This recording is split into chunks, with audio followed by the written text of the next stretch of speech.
हंसना सेहत के लिए बहुत फायदेमंद होता है। इस भागम भाग भरी जिंदगी में टेंशन फ्री रहने के लिए हंसने की कुछ सामग्री होना बहुत जरूरी है। हंसने से तनाव दूर होता है। इन जोक्स को पढ़कर आप हंसे बिना नहीं रह पाएंगे। Open mouth smile.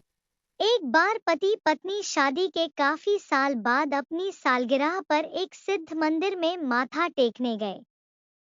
पत्नी ने एक मन्नत पूरी करने वाले वृक्ष के पास गई, कुछ मन्नत मांगी और वृक्ष पर धागा बांध दिया। पति उसे देख रहा था। अचानक कुछ ही पल बाद उसने धागा खोल दिया।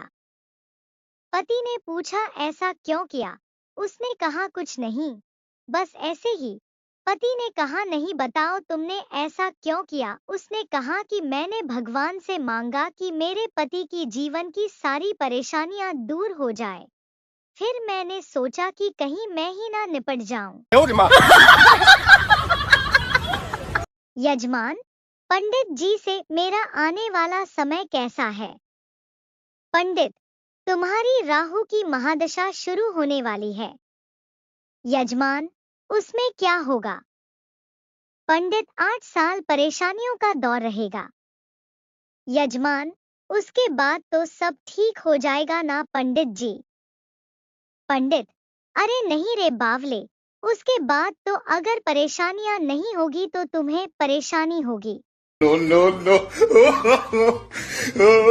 एक गांव में प्रवचन चल रहे थे।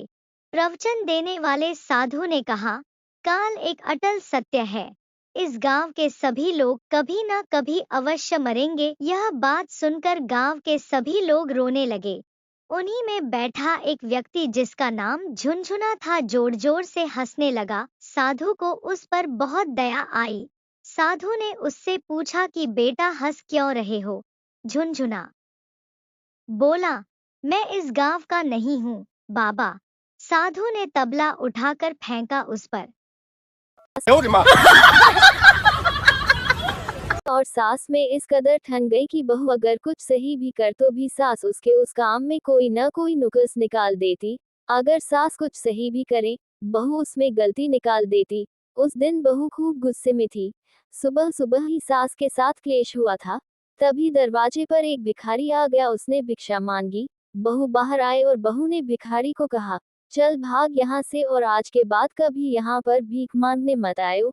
सास ये सब सुन रही थी। उसने कहा कि तूने उस भिखारी को भगाया क्यों कलमुन्ही? भिखारी को वापस बुला। बहू को लगा कि शायद कोई पाप पुण्य का चक्कर होगा। उसने भिखारी को आवाज मार के वापस बुला लिया।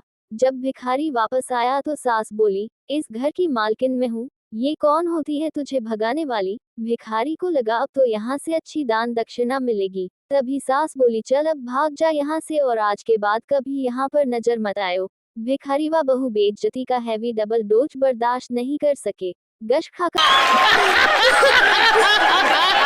पति ने अपनी बहुत सुंदर पत्नी से पूछा, जिनकी अभी 2 दिन पहले ही शादी हुई थी, तुम कितनी सुंदर हो। आखिर तुमने मुझ में ऐसा क्या देखा कि मुझसे शादी के लिए तुम्हारे माँ बाप ने तुम्हारी नानी से कहकर मेरा रिश्ता मांगा, जो हमारे ही मोहल्ले में रहती है? पत्नी बोली, बचपन में मैं एक बार अपनी नानी के यहाँ आई हुई थी। छत पर खड़ी थी तो मैंने एक बार तुम्हें देखा था कि तुम्हारी माँ चप्पल और झाड़ू से तुम्हें पीट रही थी और तुम कुछ भी नहीं बोल रहे थे, कोई विरोध नहीं कर रहे थे। बस मैंने उसे दिन डिसाइड कर लिया था कि शादी करूंगी तो तुमसे ही करूंगी। सोनू और लनू कनॉट प्लेस में तफरी मार रहे थे। सोनू लनू से बोला, तू कहता है तुझे बहुत अच्छी इंग्लिश आती है, तो जा वो अंग्रेज घूम रहे हैं, उनसे कुछ देर बात करके दिखा। बस धनु चढ़ गया झाड़ पर, बोला, हाँ हाँ करके दिखाता हूँ, मैं कौन सा डर रहा हूँ, और चला गया वहाँ घूम रहे अंग्रेजों से बात करने। गनु अंग्रेजों के पास गया और बोला, to the principal, government model coeducation school, Janakpuri, respected sir, I am ill, so I cannot come to the school for 2 days. Kindly grant me today's leave. Thanking you. Your obediently. बस अभी इतना बोला ही था कि एक अंग्रेज ने खींचकर थप्पड़ मारा गनू को। रनु वापस सोनू के पास आ गया और बोला, देखा मैंने कितनी बात की।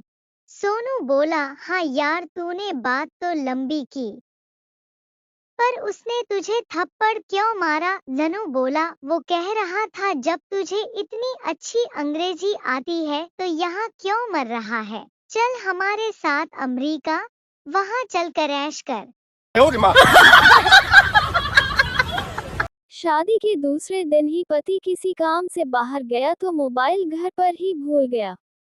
उसकी पत्नी को मौका मिला और झट से अपने पति का मोबाइल ले लिया। जितना ज्ञान था सबका उपयोग करते हुए आधा घंटा खर्च कर डाला उसकी पत्नी ने, लेकिन कोई ऐसी संदेहास्पद सूचना नहीं निकली जिससे ये सिद्ध होता हो कि पति महोदय का किसी से चक्कर है।